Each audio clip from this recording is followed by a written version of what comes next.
Welcome everyone to our meeting. So before we begin with prayer, is there anyone here who's not from Immaculate Heart of Mary? As a St. Ursula, a couple of St. Ursula people. Wow, you got up really early. Thank you for coming. A lot of our, just so you know, our faith formation here at Immaculate Heart of Mary is on Sunday morning, which is why the meeting is now. So it does make sense in a way. So anyway, we're going to begin with prayer, as we should begin all things. So let's place ourselves in the presence of God and begin in the name of the Father, and the Son, and the Holy Spirit. Good and gracious God, we thank you for the gift of our children. We thank you also for the gift of faith that you freely share with us. We ask you to come and be with us now as we discuss ways that we can best bring our children to you in the sacrament of Holy Eucharist. Help us to show them in our words and our actions who Jesus Christ is. We ask this in the name of your Son, Jesus Christ, and our Savior. Amen. All right, so we're going to have a little quiz to start. Hopefully, wait a minute, this is going to work. All right, so first, what's a sacrament? I know there are a couple of second graders back there, so if we need to ask them, we will. But let's not embarrass ourselves.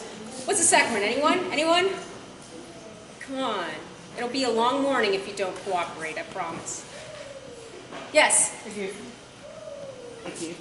Yes, it's a gift of... Yes? Yes, it's a gift of God, and it does what? What's it do for us? Anybody know what a sacrament does for us? In the Catechism of the Catholic Church, it really does work. It calls sacraments a sign of God's love. So we're talking about human, tangible signs that we can understand. Okay. So, what do you think the signs are for communion? What are the signs? The Eucharist itself, right? The bread and the wine. Those are signs. So, and I'm getting myself a little bit ahead of myself. So, let's go on. It also is, the sacrament is not only a sign of God's grace, a sign of God's love, but it's something that Jesus Christ himself instituted when he was here on earth. And then entrusted to the church when he said, "You are Peter, and upon this rock," right? And he told them to do these things in memory of me. He entrusted all of this to the apostles to pass on in order to confer grace upon us. So every time we partake of sacraments, it helps to build our strength for our faith. It gives us grace. All right, so I'm going to ask you to think about these questions. When we have a new family member come into our family, what do we have to do? Because in reality, the sacrament of Eucharist is just that. It's part of the sacraments of, anyone know what they're called? Sacraments of initiation, thank you, which include baptism and confirmation. Way to go. Good job. So baptism, confirmation, Eucharist are all part of the sacraments of initiation, which brings us fully into God's church. So I just want you to think about this. How is it that in our own families that we prepare for a new family member? How are we affected by that? And why are you going to bring your child to fuller participation in the family of the church? All right, so those are the three things I want you to talk to each other about, and maybe like 5 minutes. Think that sounds like enough time? Yeah? Okay, you ready? Set? Go! Find a friend.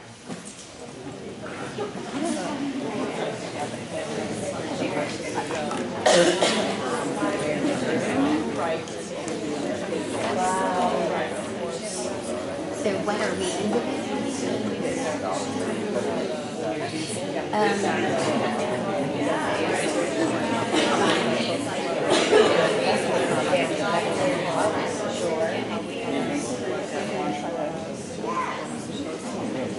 Yeah,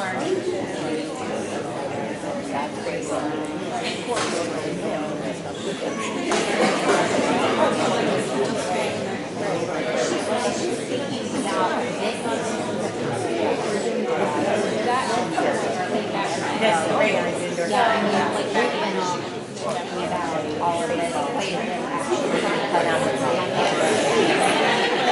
swimming. We're constantly talking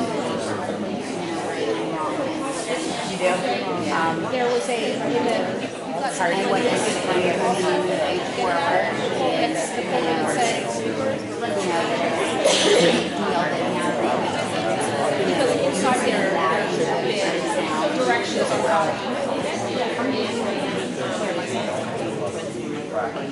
every Saturday. Every Saturday.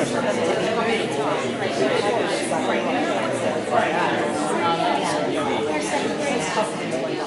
They're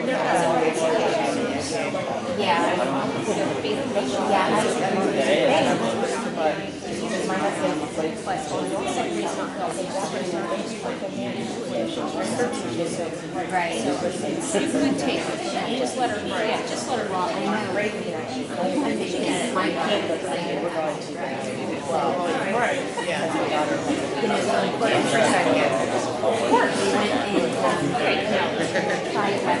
There are more last weekend, so that's a big deal to her. She's 7.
And that's so much slack.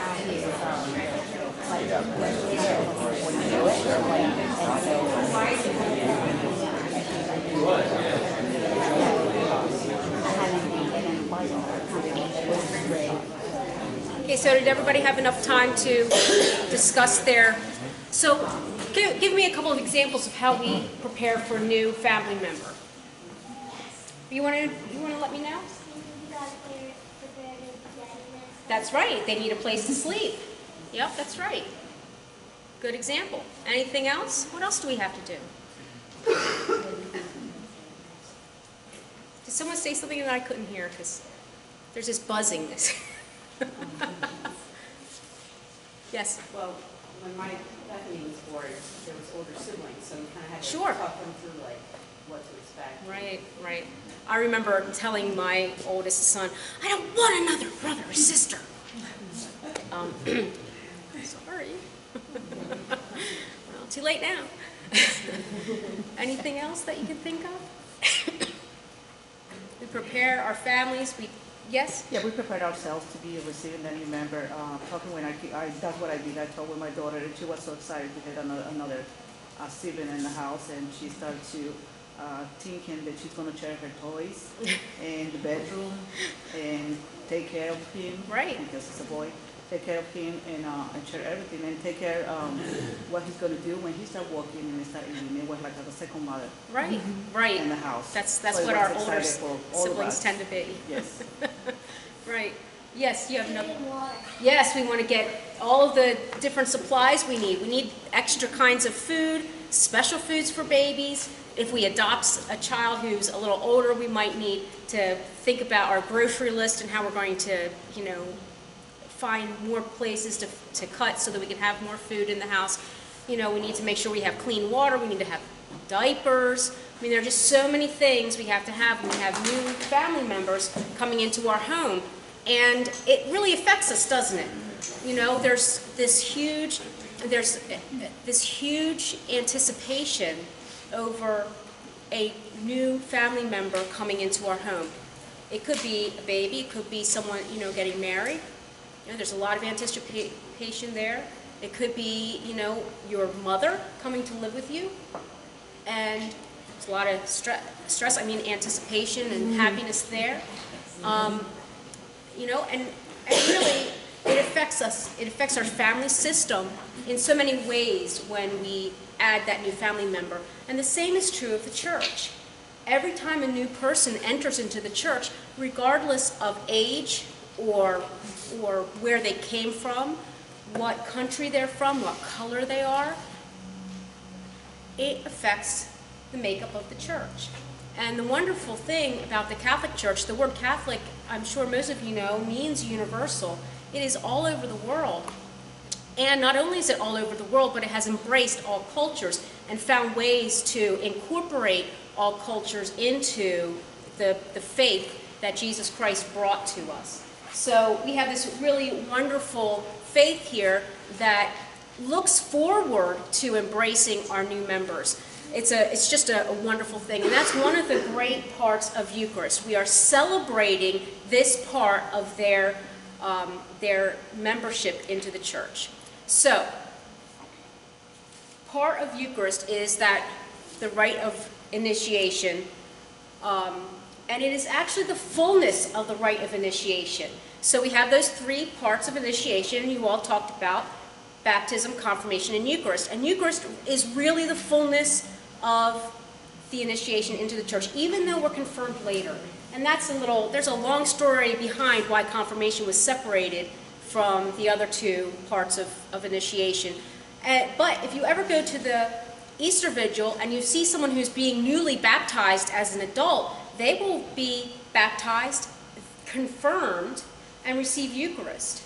And baptism and confirmation are really so clearly linked because confirmation is the completion, the sealing of the baptism, you know, graces, and Eucharist is the strengthening of those graces. So that is really what Eucharist is all about. It strengthens us for our journey of faith. It completes our baptismal call, and it nourishes our faith. So that's basically Eucharist completes our rite of initiation, even though it's not really complete here in the United States in most places. So, there's another part of Eucharist that is a sign, besides the bread and the wine. So, we touched on that a little bit. So we talk about the signs of God's love, the signs of God's grace, and in Eucharist, the physical signs are that body and the blood, which are the bread and the wine, which are changed by the Holy Spirit into the substance of Jesus's bread or body and blood. It still looks like bread and wine because anybody, I mean, I don't want to eat real human flesh and, you know, drink stuff that tastes like real human blood. I mean, even though I suck on my finger if I cut it, but I don't want to drink it.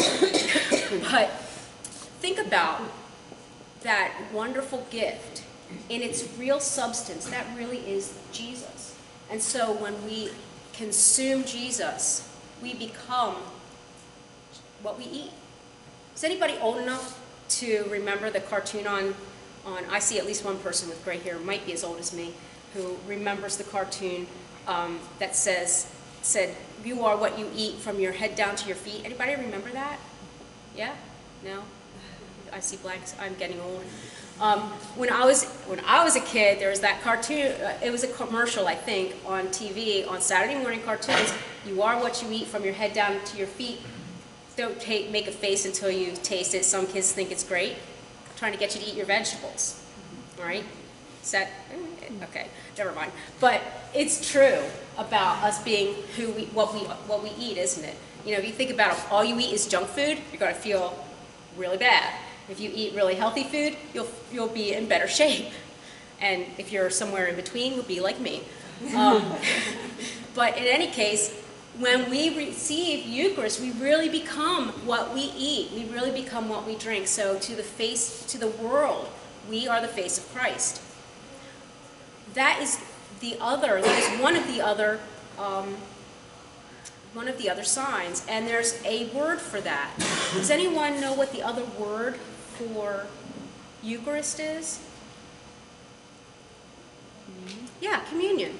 It's so obvious that it's hard to think about it. But what does the word communion mean? It means we're one with each other, doesn't it? And that's the other sign. So we're not only one with God, one with Jesus Christ through receiving Eucharist, okay? We're also one with each other. Because when I receive Jesus in Eucharist, I become one with you because you've received Jesus in Eucharist, and I become one with you, and we are one together. So across the whole globe, and maybe one day even up to Mars, we will have communion with each other because we are connected. And it's not as easily touched, it's not as tangible as that bread and wine that we touch and can taste and we chew and digest. But it's still there and it's still real. That is another part of what Eucharist is all about. So, and as members of a one faith community, we rely on each other. So we are in communion with each other to support each other in our faith, and so that we can say, hey, you know, maybe there's a better way to do that. You know, oh, what a great job. You know, so we help each other, we strengthen each other, we can chastise each other. That is what the body of Christ is supposed to do, and that's what we are meant to do for each other. Pope Francis said something about Eucharist, which is really apropos to what we're talking about. Jesus speaks in silence in the mystery of the Eucharist, and each time reminds us that following him means to come out of ourselves and not make our life our possession, but a gift to him and to others. And what he's saying is that Jesus willingly gave himself to us on the cross and willingly comes into that bread and wine in Eucharist. No one forced Jesus to come to earth. And he came to earth at a time when he knew his death would be terrible and willingly did it anyway for us. Jesus willingly becomes part of us so that we in turn can share that gift with others. So it's up to us, once we receive Eucharist, to then go out and be Jesus to others and to share that gift of faith. And, you know, we are one together. We're eating together, we drink together, we receive our nourishment from the same source, which is Jesus Christ. And we become connected by that bond. So, the effects. There are 4 effects of the sacraments. Does anyone know what they are? Just out of curiosity, because they're listed in the Code of Canon Law, which is this big book with teeny little itsy bitsy writing that has all of the rules and regulations basically for the Church Universal. And interestingly, it's not as really terrible as it sounds, because it's actually very pastoral, because at the end it always says, but, you know, the salvation of souls is the highest goal, you know, it's the highest law. That's like the main goal is to save souls. So even though we have all these little rules we have to figure out, there's also a pastoral element. But in any case, there are really great effects that we've learned about from the sacraments. Any idea what any of them are? I'll tell you. because I looked it up.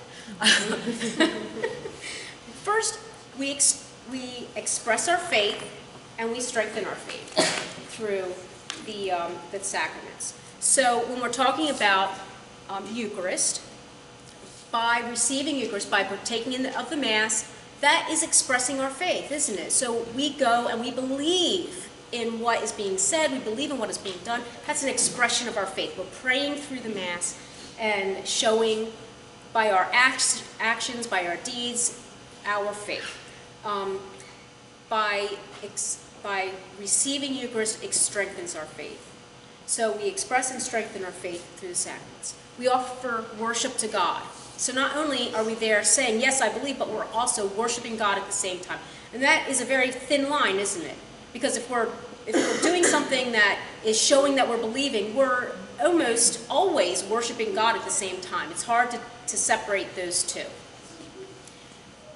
It also affects the sanctification of all of humanity. All of humanity. So, we've learned, I learned that without the sacraments, there's no salvation, right? If there's no baptism, there's no salvation. But the church is starting to come to the understanding that it's through our baptism, through our reception of the sacraments, that the whole world is sanctified. And what does that mean? It means that someone who has never heard of Jesus, or maybe has heard of Jesus but hasn't had Jesus proclaimed in a way that matters to them, that they can grasp and understand and take hold of and say, oh yes, Jesus can be my Savior too. That doesn't mean that person is not going to be saved, because we can't say what God can do.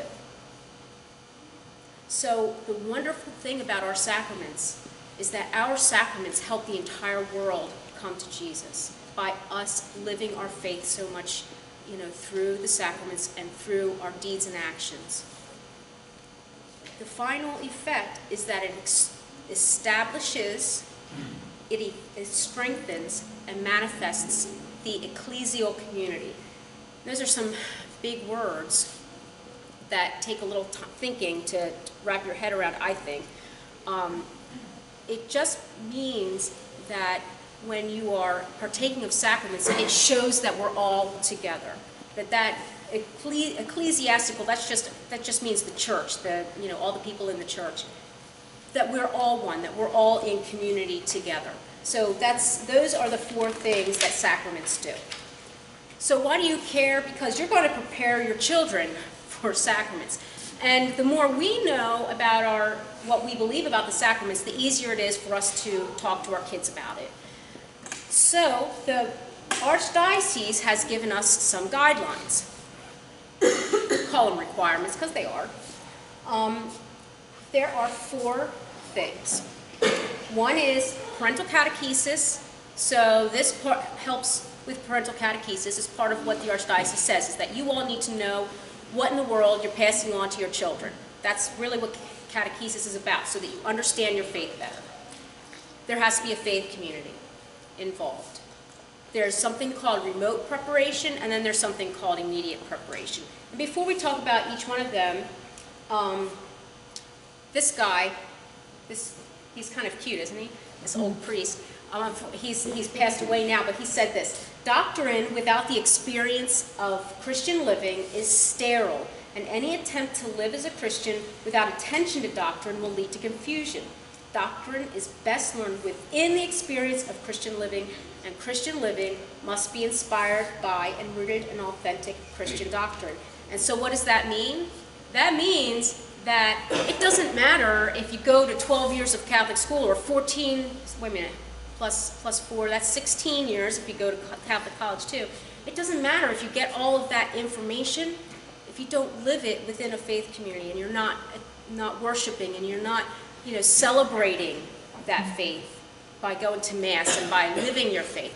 It doesn't matter what you know if you're not living it. That's basically what he's saying. And I just loved that quote, just the way he worded it. It just sounded so, interesting and sincere. So parental catechesis, that's the first thing that the Archdiocese requires, and it is kind of in color, isn't it? first few slides didn't look like they were really in color. Whatever our family looks like, it doesn't matter. It doesn't matter. Married, unmarried, it doesn't matter. If you have a single parent, it doesn't matter if it's grandparents raising a child, it doesn't matter if it's an aunt or uncle raising, other children. It doesn't matter if children are adopted. It doesn't matter. Whatever our families look like, the church recognizes the importance of those adults who are given the awesome task and responsibility of loving and nurturing those children. And they've recognized, the Archdiocese has recognized how important that we are to our children. That we, as parents, or as grandparents, or as caregivers, are the number one most important person in that child's life. And the school can't take their place. Faith Formation can't take their place. Father Mike can't take their place. Father Steve, if you're not from here, can't take the place of the parent as far as raising the child in the faith. So the church is recognizing that it's up to you. It's your awesome responsibility to raise a child in the faith. But it's also your privilege. So just think of it that way. Just like any other event in their life, you're their teacher. I won't tell you what my 12-year-old daughter wants me to teach her because, well, in mixed company, we can't talk about those kind of things, right?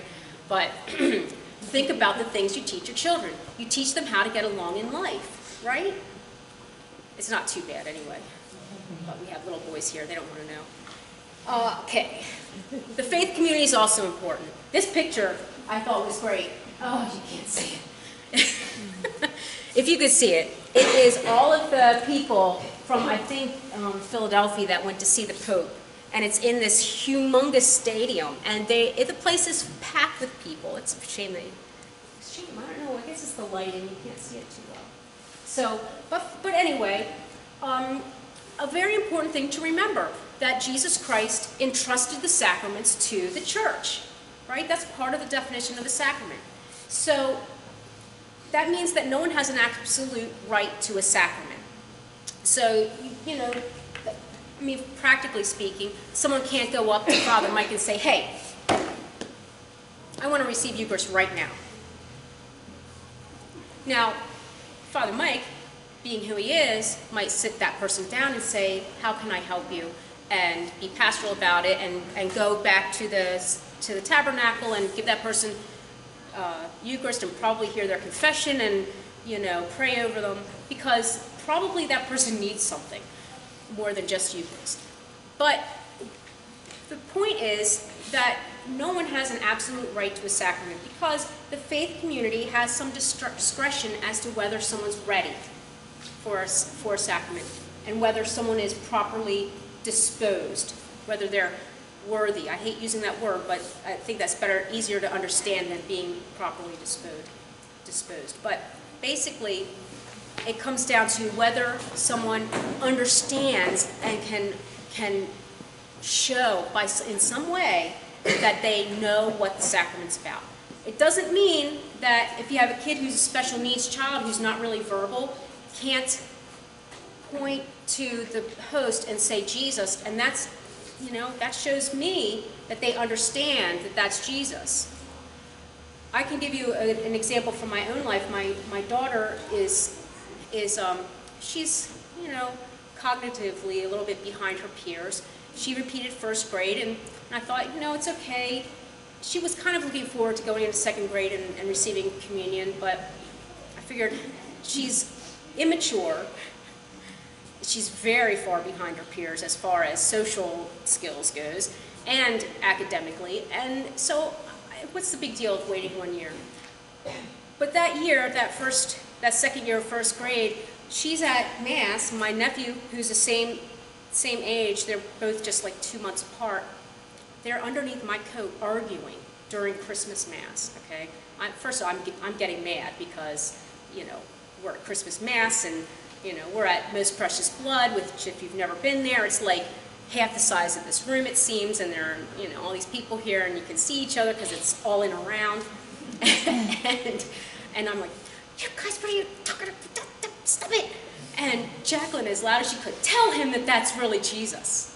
And I was like, oh my gosh, they were arguing about whether, that was really Jesus in the Eucharist. And so I was like, okay, we'll talk about it later. And we go to actually, up to receive communion, and they go up to get blessed, right? And she was good when the person held up the host, but when she got to the person with the cup, she stopped, grabbed the cup, and said, tell him that's really Jesus' blood. And I'm like, I'm mortified. But at the same time, I realized that I was so wrong about her. She got it. She may not be able to, read that well. She may not be able to write that well. She may not be able to add, but she got that Jesus was really present in the Eucharist. So we can't, just because someone doesn't get the A on the religion test or get all the answers right all the time, doesn't mean they're not ready. Okay, so that's not what I mean by readiness. What I mean by readiness is that they recognize the holiness of the moment, that they recognize that Jesus is really present in that sacrament. So, and the faith community can help you to figure out if your child's ready. So that's part of our job. The sacraments are sacraments of Christ. They're public celebrations of faith in Christ, and they are visible signs of Christ in the world. They are sacraments of the church. So that's so important to remember, that it's all through the church that this happens. They're sacraments of our faith, and they're sacraments of our salvation. They are not just for us alone, they're for everybody. So how can the faith community help you? Oh wait, oh yeah, that's right, I deleted this slide. But in any case, we can offer supporting and nurturing community, provide you with education, provide catechesis for your children, and provide preparation materials and answer any questions that you might have. But again, I have to say this again, we can't take your place in preparing your child, because you are their real, true teacher in all matters, including faith. I can't say that enough. So the next part of the archdiocesan requirements is something called remote preparation. There are a couple of elements to remote preparation. One is that there has to be at least 1 year of catechesis prior to entering into the year of formation. So that means if your child's in 2nd grade this year, they should have been in some sort of faith formation class last year. Religious ed, confirmation, school, a Catholic school, faith formation on Sunday morning. Some sort of, Catholic, and I'm sorry to say, there's a Episcopal school around. I can't remember what it's called, but that doesn't count. I'm sorry to say. So you have to have that the 1 year before. And you also have to have a year of regular school, faith formation, religious ed, during the year that the child will receive. So that is called remote preparation. It's not the actual preparation for the sacrament itself, but it helps them to be grounded in their faith by what they learn. They also have to demonstrate that they desire to receive sacraments by attending Mass. So if you're coming to school every day, but you never come to Mass, what's the point? I mean, seriously, what is the point of receiving a sacrament if you're not part of the community? All right. We can talk about that one-on-one if anybody has questions. So, immediate preparation. This is my daughter's best friend. Her picture was in the Catholic Review. So it was okay to use it. So these are the parts of immediate preparation that the Archdiocese requires. One is that you are involved in their preparation and that you learn about the sacrament too, so that your understanding helps them to learn about the sacrament and understand the sacrament. Regular attendance at Mass, of course, the child needs to have some sort of preparation through catechesis, and that depends on age, that depends on their cognitive ability, so those kind of things are all taken into account. So if you have a 2nd grader here, a 6th grader might have different needs for preparation. So those two things will be, age and readiness and stuff like that is all taken into account. We offer retreats for parent and child. We have preparation for reconciliation before receiving Eucharist is part of the Archdiocesan requirements. And I want to unpack that a little bit. The Archdiocese says that you are, a child or anyone who is going to receive Eucharist for the first time must be prepared to receive reconciliation. It does not say that they have to go to receive the sacrament of reconciliation, because once that child is prepared for reconciliation, we may go back to that part where we say, we need to discern readiness and say that, we can understand. That child understands that Jesus is present in the Eucharist, but still doesn't quite get sin, So my daughter was another perfect example. She still wasn't at the place where she could separate what was accidental from what was on purpose, when it came to pointing out what she did that was considered sinful. So that can take a little longer in some kids. But all of us adults, we know, and we should be ready to go to reconciliation anytime that there's something heavy on our soul that we need to confess before going to the Eucharist. So let's kind of keep that in mind. Readiness, of course, we talked about, and rehearsals. I meant to erase that one because at Immaculate Heart of Mary there are no rehearsals. St. Ursula there are, so we're going to see how that goes, and maybe we won't have them at St. Ursula next year. If it goes well here, if it works, why have the extra work on the parents, right, to make it come out sometime other than.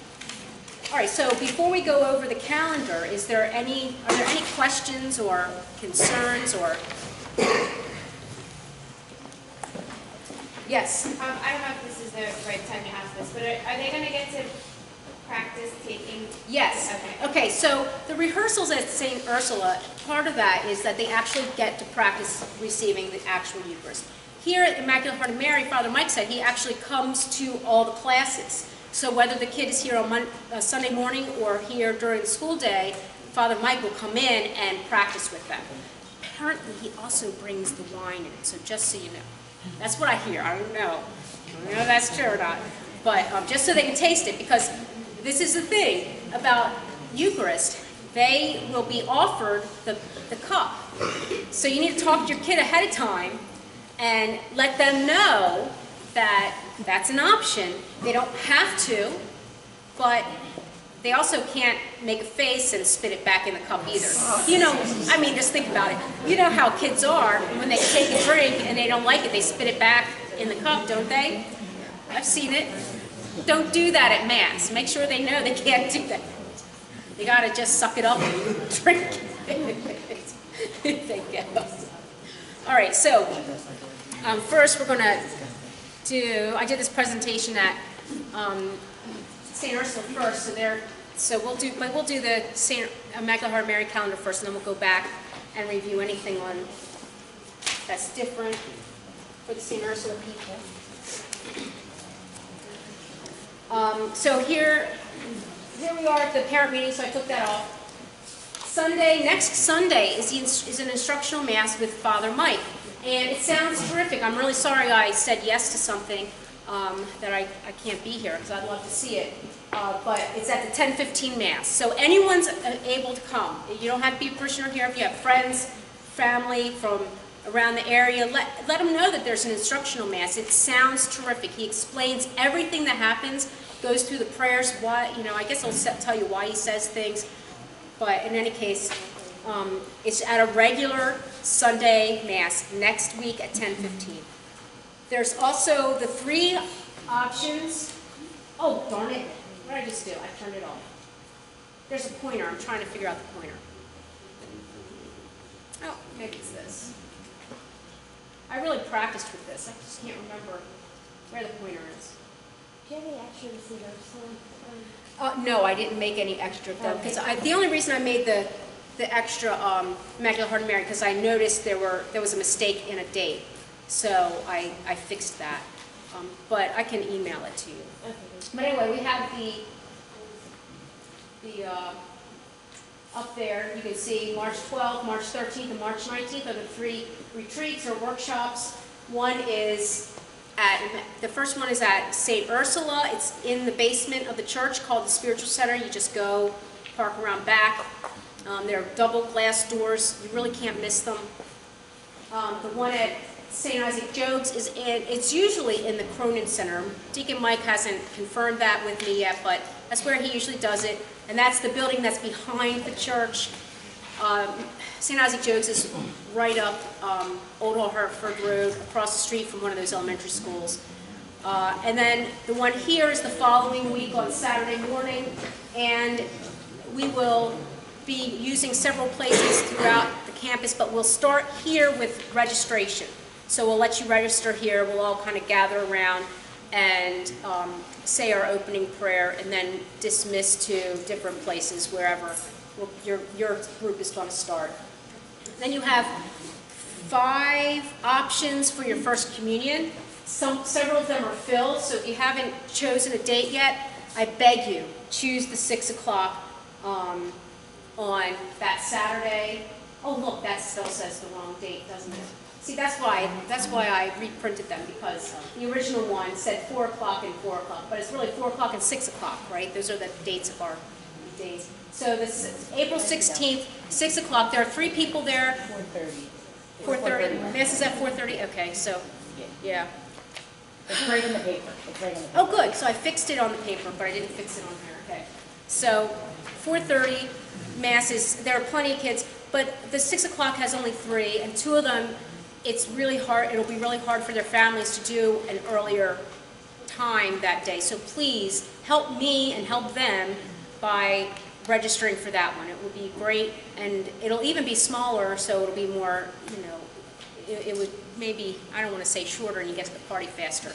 It will be, but it will be more special because, you know, it'll be more of your own family, right?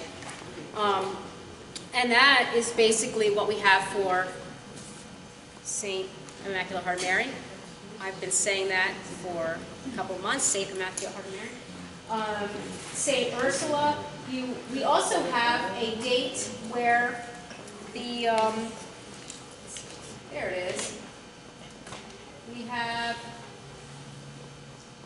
pictures.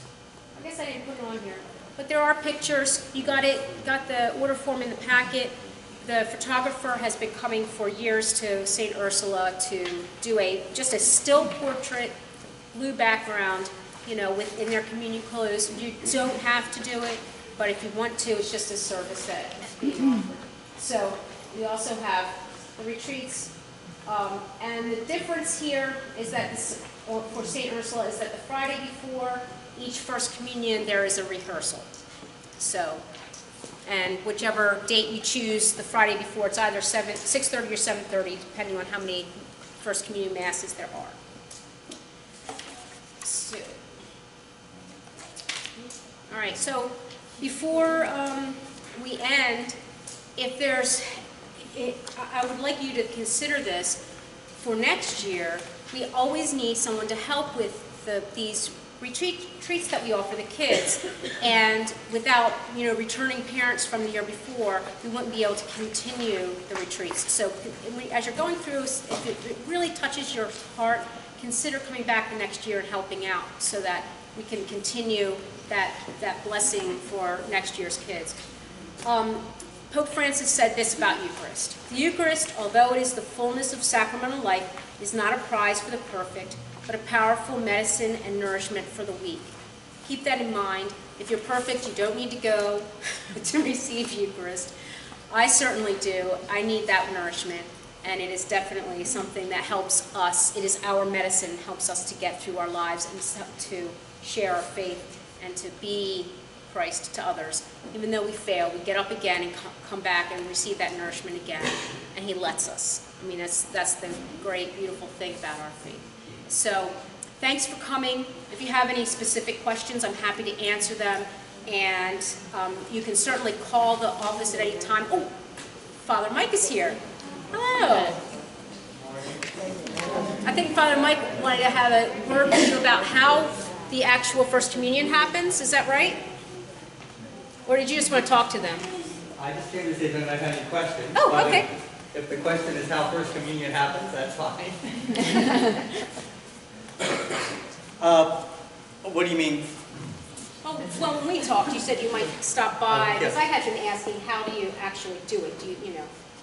Well, each family will have a pew reserved, and to the first 5 pews on either side, up to the first 5 pews, if there's going to be a full 10 families at the Mass. And each family will have one of those pews.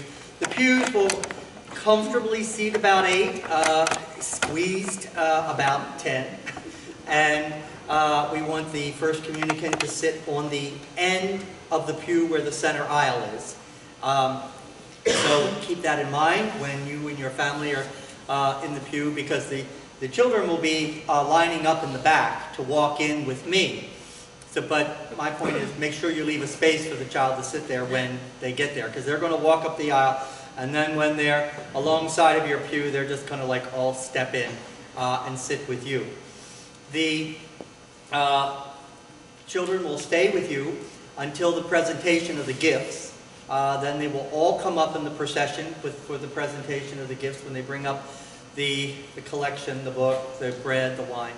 And then they will all come with me, and they will come up into the sanctuary, and they'll stand behind me up on the top step of the altar during the Eucharistic prayer.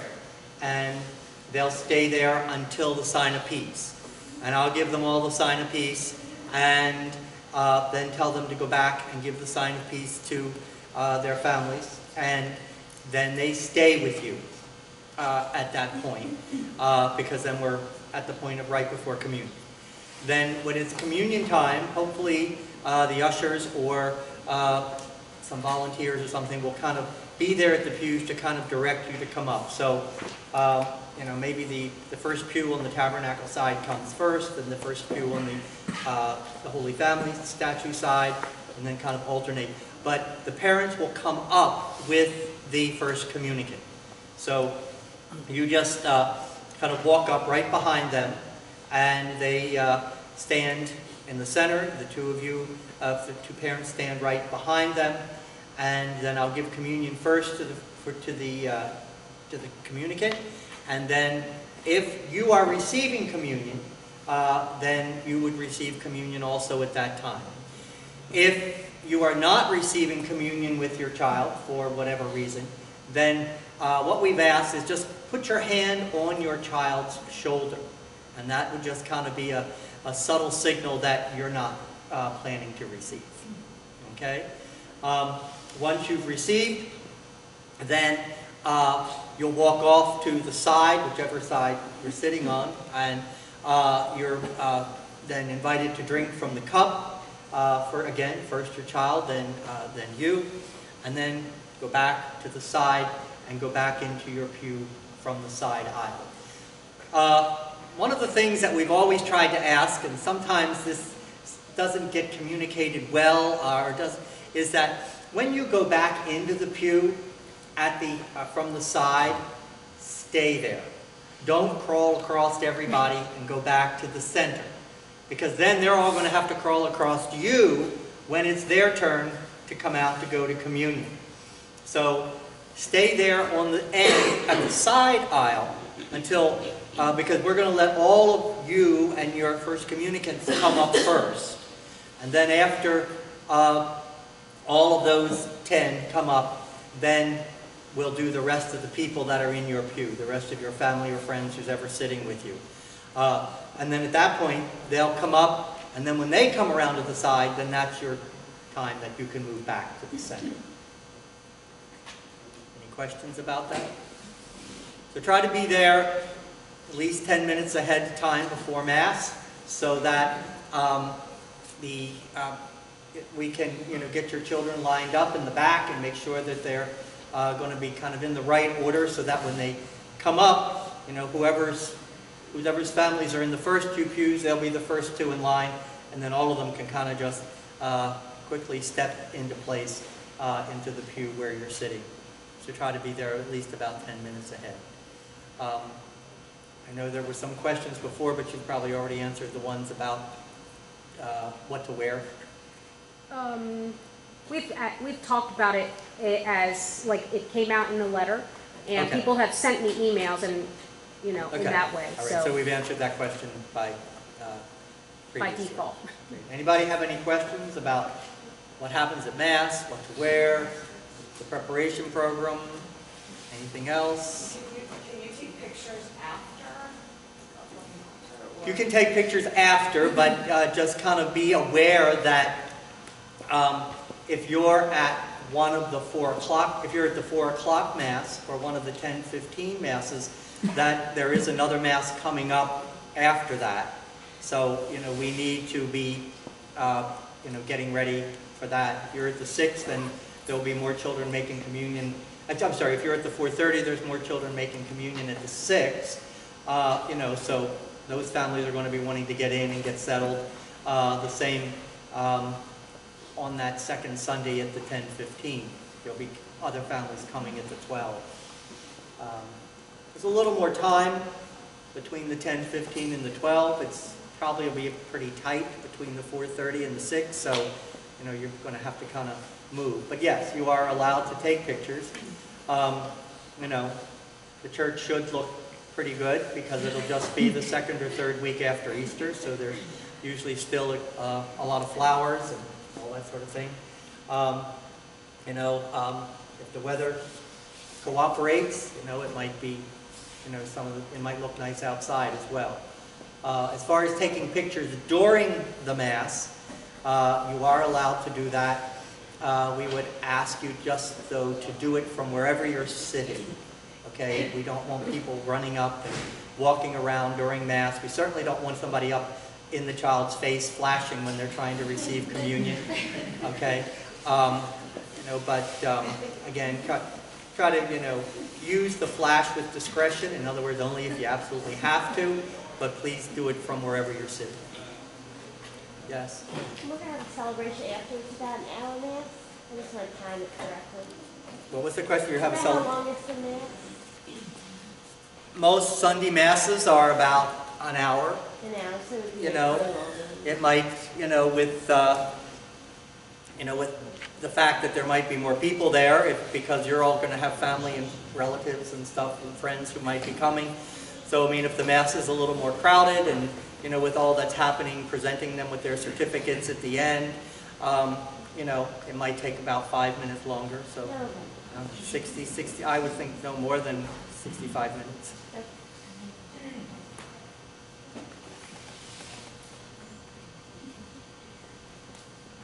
Okay? All right? Great, thank you. Okay. All right. Well, thank you for coming, everybody. And if, you know, if you have other questions that come to mind later, I mean, you can just email me, okay? My email should be on the parish website or...